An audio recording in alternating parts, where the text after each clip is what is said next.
Olá, pessoal da turma 81, 82. Vamos para mais uma aula de história. Tá bom, pessoal? Hoje nós vamos tratar de um assunto bastante importante, tá? Que tem a ver muito com a maneira como nós vivemos hoje em dia, tá? No mundo. Se o iluminismo que a gente tratou semana passada, ele vai mexer nas estruturas políticas, né? De alguma forma nas estruturas culturais também, e um pouco nas estruturas sociais, o movimento que nós vamos estudar hoje, ele mexe profundamente na estrutura econômica, também contribui com as mudanças políticas e principalmente na estrutura social, né? Na estrutura cultural,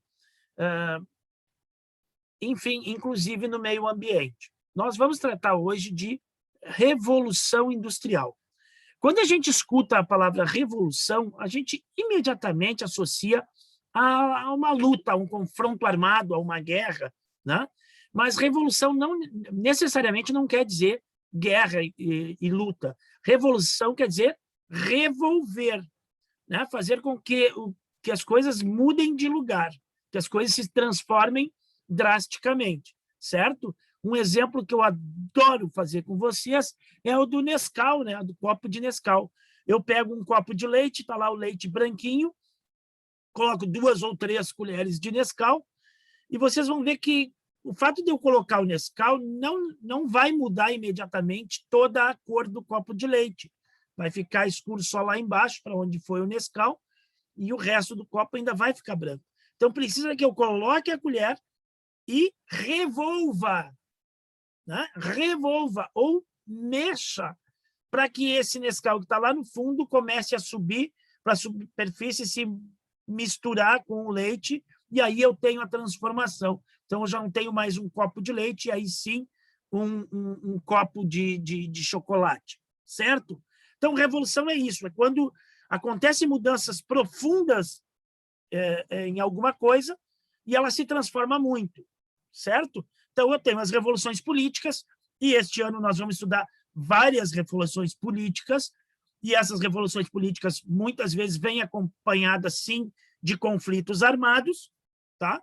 Mas nós temos outras revoluções, por exemplo, revolução cultural, revolução sexual, revolução educacional, e uma revolução econômica e tecnológica, que é a revolução industrial. Então, vamos compartilhar nossa tela para chegarmos lá na nossa revolução industrial.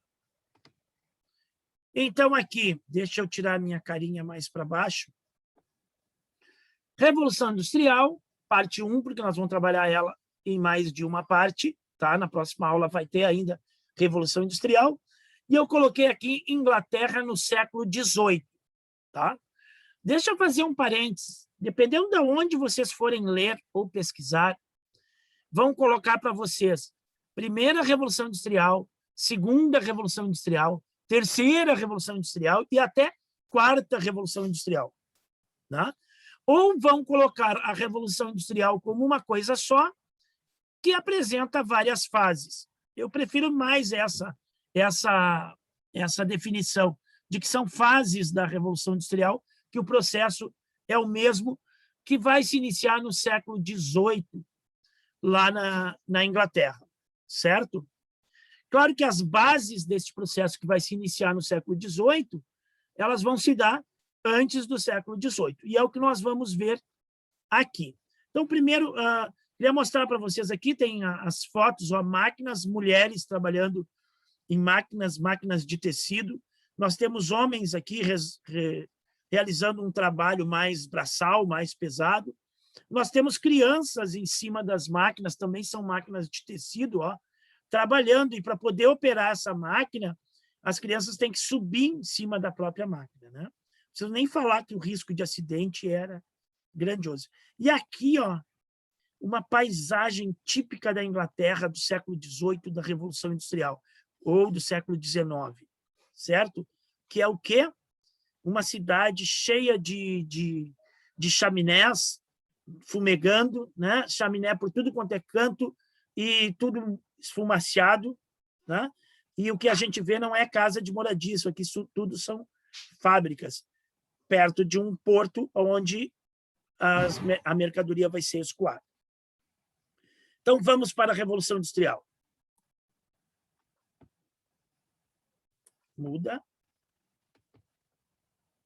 Aqui. Então, a Revolução Industrial, tem gente que pontua a Revolução Industrial como uma coisa assim que aconteceu na metade do século XVIII, a partir da metade do século XVIII. Na realidade, ele é um processo mais longo do que isso. Ele é um processo longo de transformação. Tá? Então, é um processo longo de transformação dos meios de produção de mercadorias e das relações de trabalho. Tá? Meios de produção de mercadorias. O que é mercadoria, gente? Para entender mercadoria, eu preciso entender a matéria-prima. Então, a matéria-prima é algo que eu tenho na natureza. Vamos imaginar uma bola de barro, uma bola de argila. Isso é uma matéria-prima.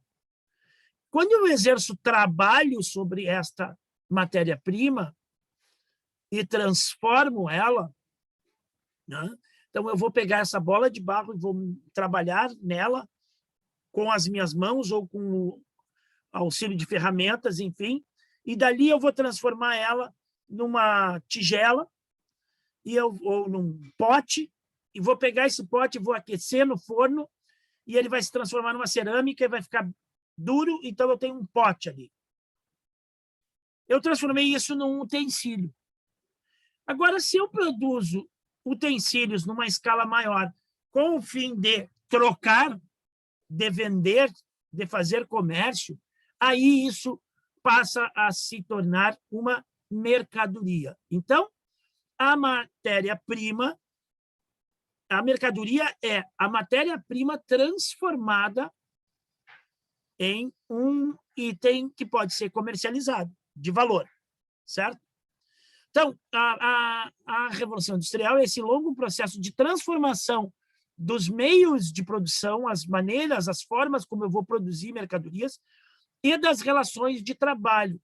Como que o sujeito trabalha e se relaciona ele próprio com o trabalho ou com outra pessoa que explora o seu trabalho, tá? Que vai se intensificar a partir da segunda metade do século XVIII na Inglaterra. Vejam, eu botei intensificar, tá? Com a invenção e implementação das máquinas movidas a vapor. Ok? Ao longo do século XVIII, eu vou ter a invenção de várias máquinas, né? Mas a partir da década de 60, 70 do século XVIII, essas máquinas que eram manuais, que o cara mexia com a manivela ou com a força da água, elas passam a ter o implemento de um motor a vapor. Então, este motor vai fazer o trabalho de fazer a máquina funcionar. Tá bem? A Revolução Industrial é um marco na história da humanidade, pois, ao mesmo tempo, transformou a economia com o surgimento do capitalismo, que é o sistema econômico que a gente vive hoje, né? Chama-se capitalismo, e ele vai surgir justamente com a Revolução Industrial. A política, as relações sociais, né? Com o surgimento do proletariado ou do operariado, que é uma nova classe social que até então não existia, e o protagonismo da burguesia, ou seja, é o momento máximo da burguesia chegar ao poder econômico e ao poder político ao mesmo tempo. E o modo de vida cotidiano das pessoas, a vida das pessoas vai mudar drasticamente com a Revolução Industrial, inclusive o próprio uso do relógio, né? Que quando as pessoas trabalham no campo, na atividade agrícola, o relógio não é tão importante, as pessoas vão medir o tempo através da posição do sol, quando o sol nasce, quando o sol se põe, se está chovendo, se tem sol. Então, a atividade que eu vou fazer depende das condições do tempo. Se é inverno, se é verão, se eu vou plantar, se eu vou colher, se eu vou preparar a terra, se eu vou fazer algum conserto. Então, é a natureza e o tempo e o clima que vão dar o tempo, o ritmo do trabalho. A partir da Revolução Industrial, quem dá o ritmo do trabalho é o relógio. E vejam vocês, a própria escola hoje ela é determinada pelo relógio. Então, o nosso tempo todo é cronometrado. Tem um sinal na hora de entrar, tem o sinal para trocar o período, tem o sinal para o intervalo, tem o sinal para ir embora. Né? Então, é tudo regido pelo tempo do relógio. E outra, a Revolução Industrial ela vai intensificar como nunca a degradação do meio ambiente. O ser humano é o animal que mais interfere no meio ambiente, certo?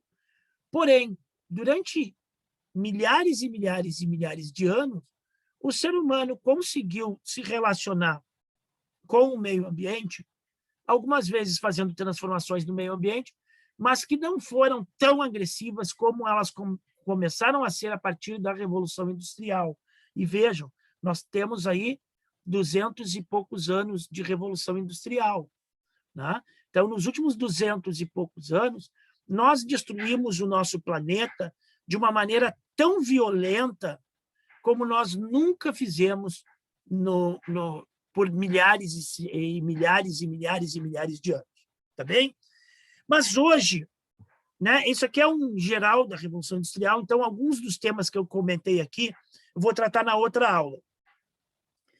A nossa aula de hoje ela vai se atentar à transformação dos meios de produção e das relações de trabalho, principalmente as relações de trabalho, certo? Então, vamos ver o que é isso. O trabalho. Há milhares de anos, então, que o homem vai utilizar ferramentas desde lá da Idade da Pedra, desde os homens primitivos, né? Que o ser humano vai utilizar ferramentas para auxiliar o seu trabalho, para auxiliar na sua sobrevivência, na sua subsistência, seja para se defender de predadores, de animais selvagens, seja para caçar, para cozinhar, para produzir alguma coisa, ele vai utilizar ferramentas. Tá? E aí, com isso, ele vai transformar a matéria no seu benefício. Então, aqui eu tenho duas situações. Ó. Ferramentas bem rudimentares aqui, ó, feitas de pedra e de madeira e amarradas com uma fibra vegetal, um couro, alguma coisa assim. E eu tenho aqui também um grupo primitivo, né, de homens e de mulheres primitivos. E vejam, eles estão produzindo coisas. Tem um cozinhando lá e tudo mais. Eles estão, parece até que eles estão empenhados em produzir vasos, porque eu estou vendo vários vasos ali, e tem um fazendo um cozimento e tudo mais. Então, vejam, o homem sempre produziu, aplicou trabalho sobre a natureza para sobreviver. Mas o que nos interessa é a questão de transformar a matéria-prima em mercadoria, em objetos, em coisas que eu possa trocar ou comercializar, e assim ganhar alguma coisa com este trabalho, certo? De preferência, dinheiro. Então, um dos sistemas de trabalho mais antigos e que vai ser clássico na Idade Média e vai entrar na Idade Moderna como uma principal forma de trabalho é o artesanato. Vejam que a palavra artesanato ela me remete à palavra arte. E realmente o artesão, muitas vezes, inclusive era chamado de artista, né? Artista e artesão, a gente poderia, na Idade Média era praticamente a mesma coisa, na Idade Moderna. Hoje a gente separa, né? O artesão é o cara que faz trabalhos manuais, né? Produz coisas, cria coisas com trabalho manual para vender, e o artista trabalha com outro tipo de arte, né? Outras manifestações. Mas lá na Idade Média chamava, inclusive, o artesão de artista. E eu quero que vocês prestem atenção no esqueminha que eu meio que montei aqui para vocês, tá? Porque nas outras lâminas eu não vou montar as coisas na mesma ordem e eu quero que vocês percebam as transformações, certo? Eu poderia fazer a mesma ordem que eu fiz esta aqui, mas eu quero que vocês descubram isso. Então, vejam, no artesanato, o trabalhador, o artesão, domina todo o processo produtivo. ele é dono da matéria-prima. Então, por exemplo, vamos dizer, esse cara aqui me parece ser um sapateiro, um cara que fabrica sapatos. Tá? Então, ele é dono do couro, ele vai lá, ele compra de alguém que produz o couro, ele é dono deste couro, ele é dono da fibra lá, do cordão, da linha, ele é dono das ferramentas, ele é dono do local, porque ele mora, a sua oficina é junto da sua casa, muitas vezes, né? Ali tem o nome Maria Josefine, deveria ser o nome da oficina do cara, ou da lojinha do cara, né? Então, ele é dono do espaço físico aonde ele trabalha, e ele trabalha neste mesmo local.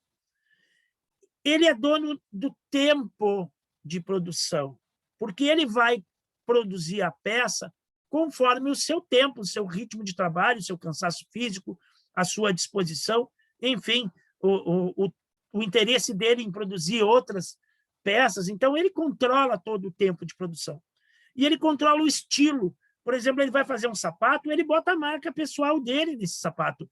Então, os sapatos daquele determinado artista têm uma característica X, ele escolhe a cor, ele escolhe o formato, ele que vai definir tudo.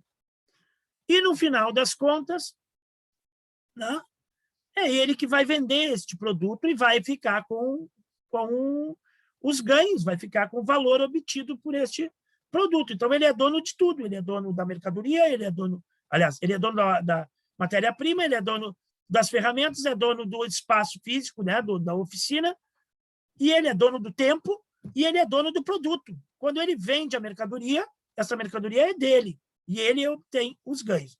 Vejam que ali tem dois caras trabalhando. Muitas vezes o artesão, na Idade Média, principalmente, ele pegava um aprendiz, um menino, para ele ensinar o ofício para esse menino, até esse menino virar um artista, um artesão, vai trabalhar algum tempo, até o cara abrir a sua própria oficina.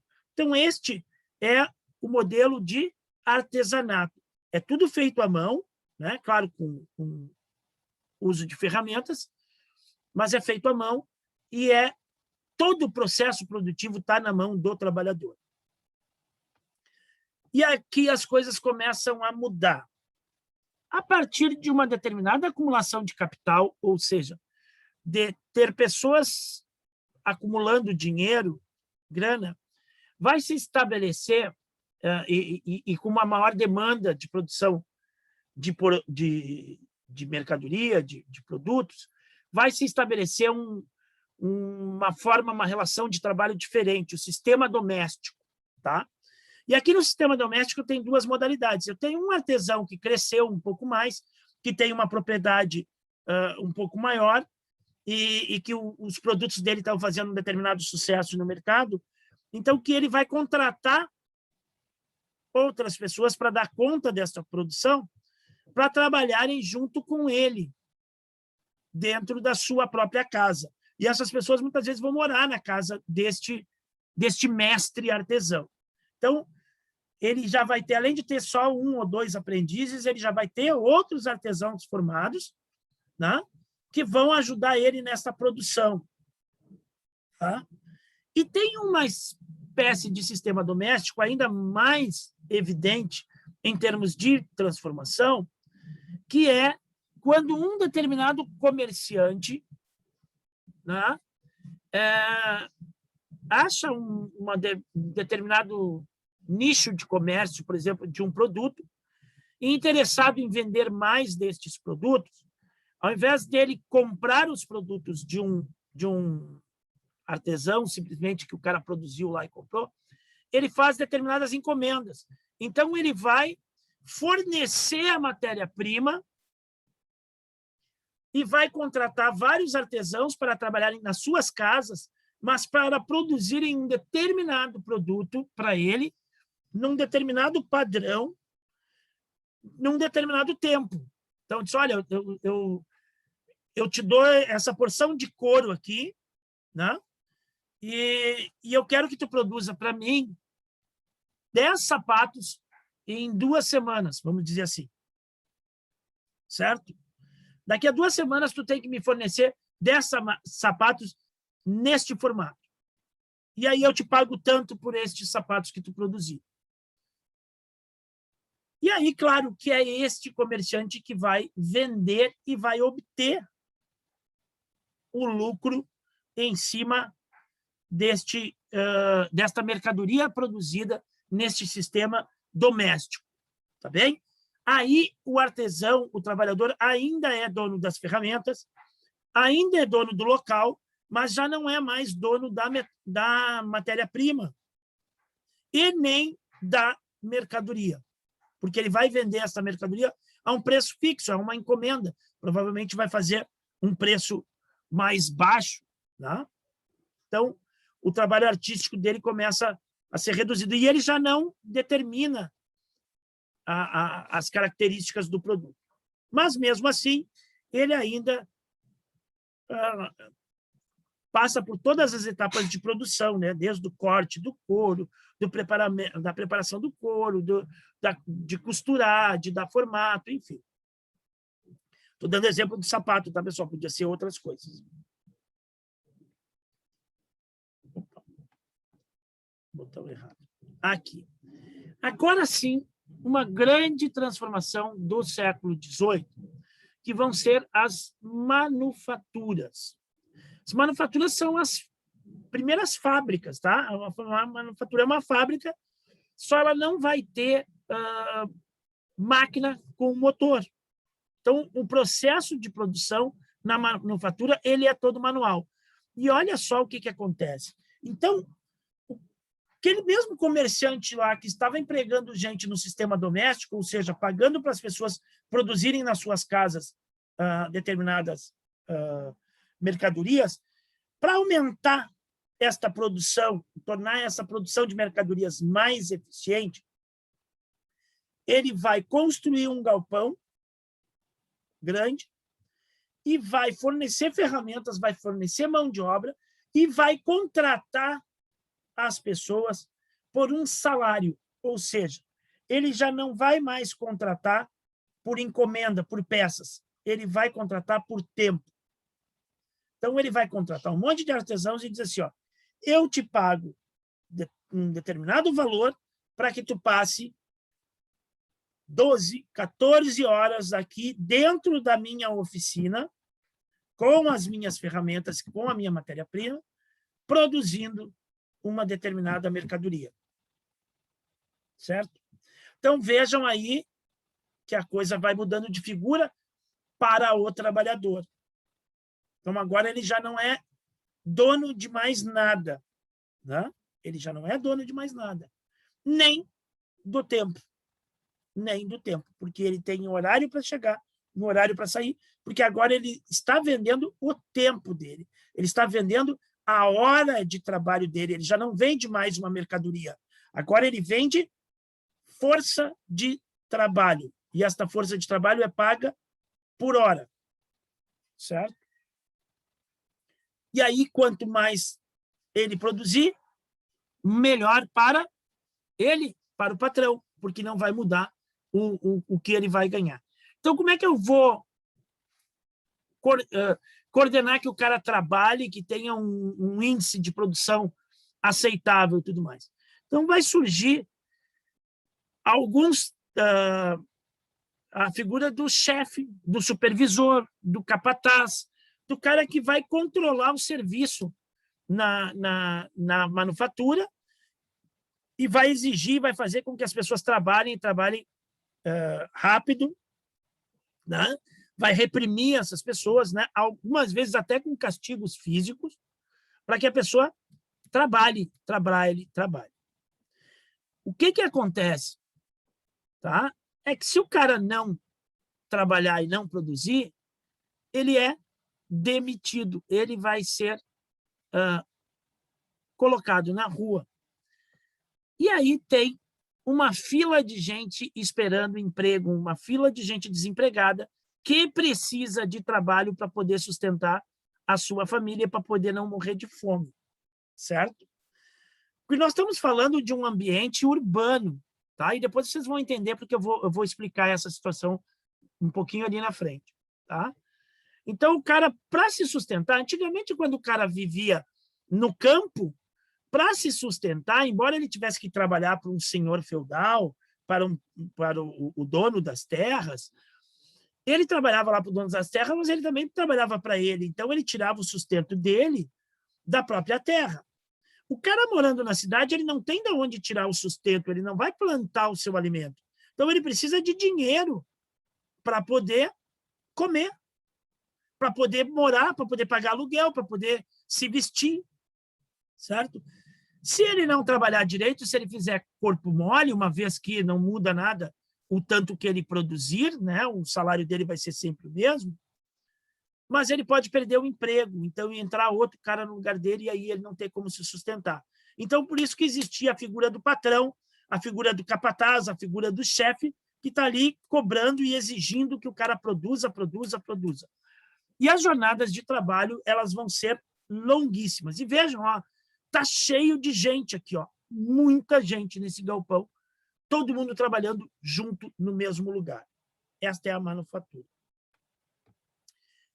E aí nós passamos para a maquinofatura, onde o pessoal diz, aqui é a Revolução Industrial. Sim, é o pico, né? Todo este processo, ele já é um processo de transformação, ele já é um processo pré-revolucionário. O que vai acontecer é que no século XVIII vão introduzir nas manufaturas máquinas, tá? E é como eu falei, as primeiras máquinas elas são manuais. Então, para afiar, vamos dizer assim, fazer um tecido, o cara tinha que passar uma linha por vez, né, com o tear e tudo mais, e ele tinha só um rolo de fio. Aí ele queria botar outra cor, ele tinha que mudar o rolo do fio e ele fazia manualmente. Aí tem um cara que vai lá e vai inventar uma máquina que tu consegue botar 8 rolos de fio e com o teu movimento tu consegue entrelaçar e fiar esses fios, criando padrões mais diversos e mais rapidamente, né? Então, vai ter algumas máquinas que são à mão, que o cara vai rodar uma manivela lá, ou que ele vai apertar um pedal, alguma coisa assim, e ela é mecânica, ela não tem um motor. Então, toda é a força humana. É o trabalhador que vai usar aquela máquina, mas de forma com a força dele, né? Com a força física dele. E tem algumas outras máquinas também que inventaram depois, um pouco mais adiante no século XVIII, com água, com a força da água. Então, a água passava por ali e fazia mover uma engrenagem e assim por diante. Mas, a partir, depois da década de 60, 1760, um pouco mais do que isso, por aí, depois, quem quiser pode pesquisar a data exata, né?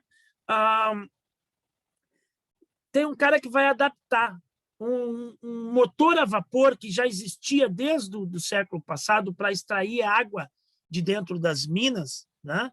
Para fazer mover bombas d'água. Era um motor a vapor. Aí ele vai pegar esse motor a vapor e vai adaptar as máquinas. E aí, isso vai estourar. Então, essas máquinas a vapor vão começar a substituir também as máquinas mecânicas, e aí a força do motor não é a força humana, é a força do próprio motor, né? E aí nós vamos ter uma verdadeira revolução na produção de mercadorias, porque eu vou conseguir produzir muito mais rápido, principalmente na parte dos tecidos, na indústria têxtil, vou produzir tecidos muito mais rápido, tá? Em menos tempo. Né? Menos tempo, uma quantidade maior de tecidos. Bom, isso faz o quê? Faz com que o preço da mercadoria barateie, né? Porque eu estou produzindo mais, eu estou oferecendo mais e está mais fácil, né? Pensa que um sapato lá poderia levar, sei lá, vários dias para o cara fazer no sistema artesanal, 2, 3 dias, sei lá quantas horas, né? Uma peça de tecido que levava determinada quantia de horas para ser fabricada, ela vai ser fabricada em muito mais rápido, né, com as máquinas.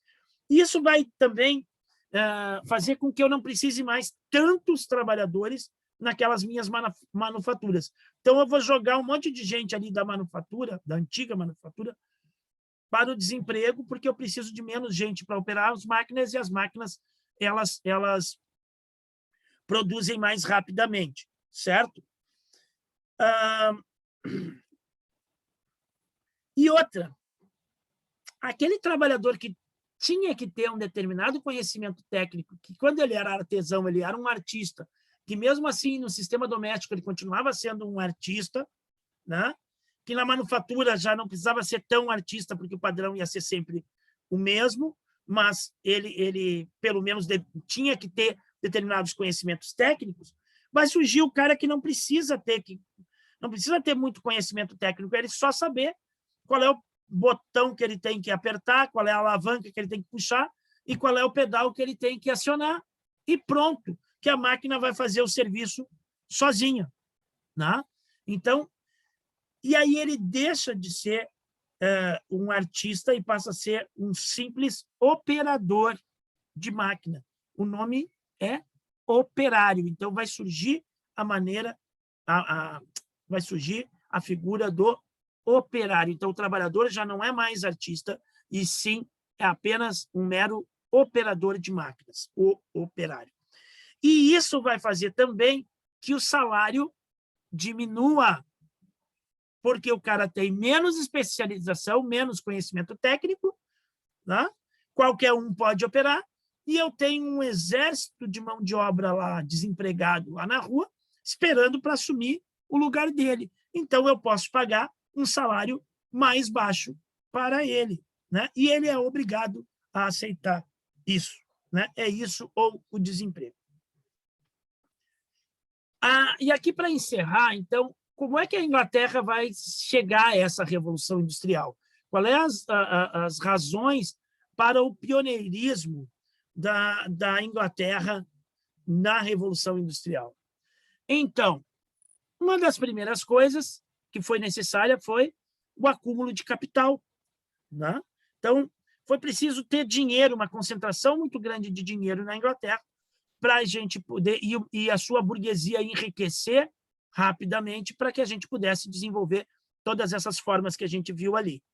Então, o acúmulo de capital, o acúmulo de dinheiro, ele vai ocorrer, em boa parte, com a pirataria, né, dos navios espanhóis, ou seja, os ingleses abertamente atacavam os navios espanhóis que vinham transportando ouro da América, ouro e prata da América para a Europa.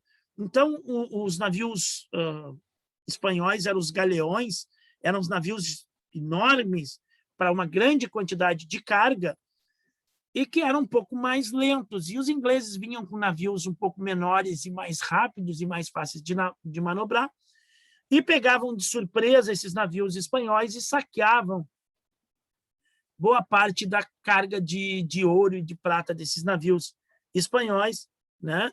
E levavam para a Inglaterra.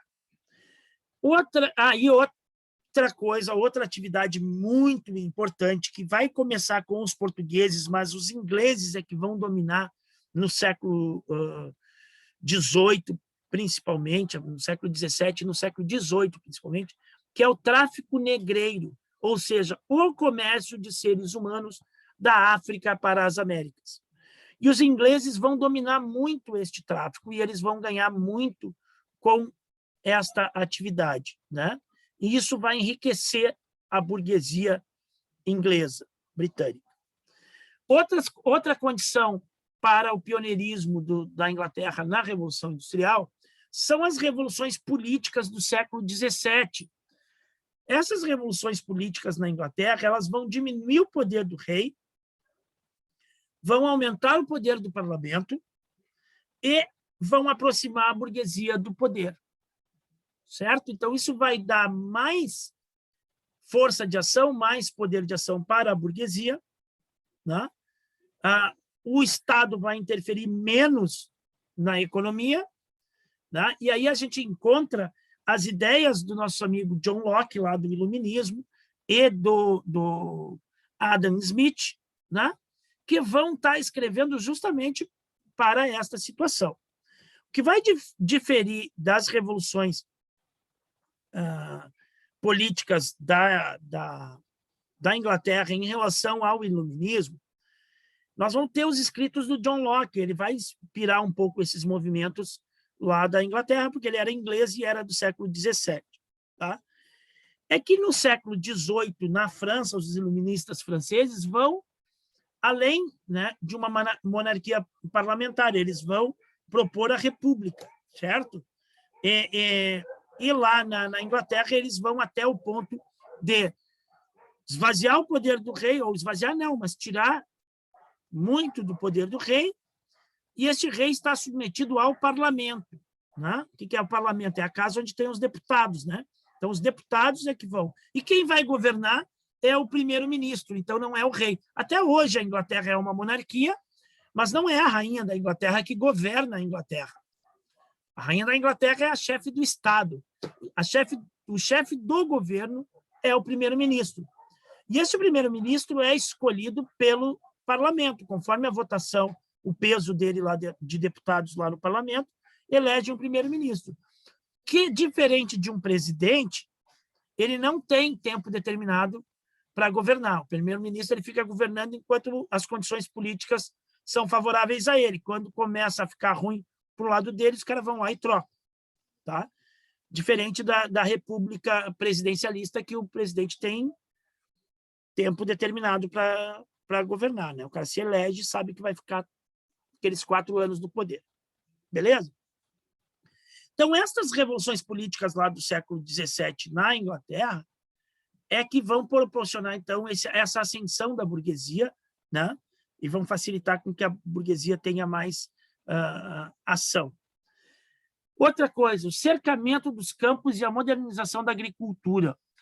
O que é o cercamento dos campos? Desde a Idade Média, existia uma coisa que chamava os campos comunais, ou as áreas comunais. Eu tenho aquele feudo, eu tenho uma terra que é a terra do senhor, em que o servo tem que trabalhar naquela terra, tem uma terra que é destinada aos servos trabalhar e plantar ali, e tem as áreas comunais, que é onde eu tenho pastoreio, onde tem lenha, onde tem caça, onde tem um monte de coisas que podem ser utilizadas.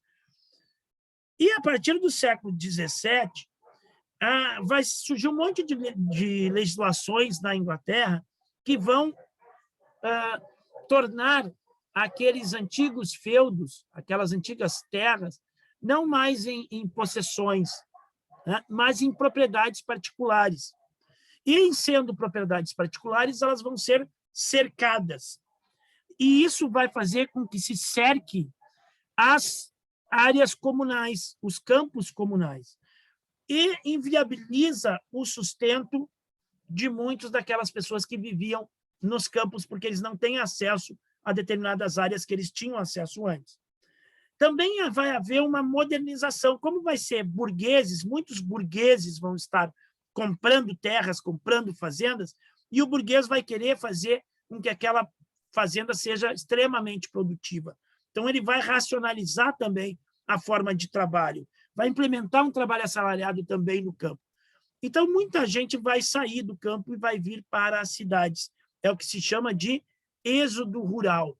Então, as cidades vão crescer muito rapidamente na Inglaterra em pouco tempo. E esta gente toda na cidade vai virar a mão de obra ideal para o sistema doméstico, para a manufatura e depois para a maquinofatura. E, associado a esta ocupação, né, a terra vai virar uma mercadoria também, porque o cara, quando ele é proprietário da terra, ele pode vender essa terra. Né? Ele pode ganhar dinheiro em cima de vender a terra, principalmente se ele tornar ela uma fazenda bem produtiva. E outra coisa, os caras vão começar a usar muita ovelha, vão começar a criar ovelhas, vão derrubar florestas, vão drenar pântanos, vão fazer um monte de coisa e vão botar a ovelha lá. E a ovelha, o que ela é? Ela fornece a matéria-prima da lã para a indústria têxtil. Para fazer roupas de lã, eu preciso da lã da ovelha. Então, para fazer fio, para fazer tecido de lã, né? Eu vou usar muito a ovelha. Então, essas fazendas elas vão ser produtoras de matéria-prima para a indústria, né? E isso vai fazer com que muitos trabalhadores saiam do campo e venham para a cidade para trabalhar justamente na indústria. E outra também, as colônias britânicas, as colônias inglesas na América, né? Elas vão produzir também algodão. Esse algodão também vai servir de matéria-prima para a indústria têxtil. E a Revolução Industrial começa predominantemente na indústria têxtil. Depois ela começa a se espalhar para outros setores. Certo, meus queridos? A semana que vem, então, a gente vai ver outras transformações da Revolução Industrial. Tá bem? Deixa eu tirar. E o exercíciozinho que eu vou dar para vocês é para vocês ver se vocês conseguem perceber a mudança da relação do trabalhador com o produto, com a mercadoria, né? E o controle dele, né? Como ele vai se transformando, este trabalhador, certo? Por hoje é só. Um abraço a todos. Tchau.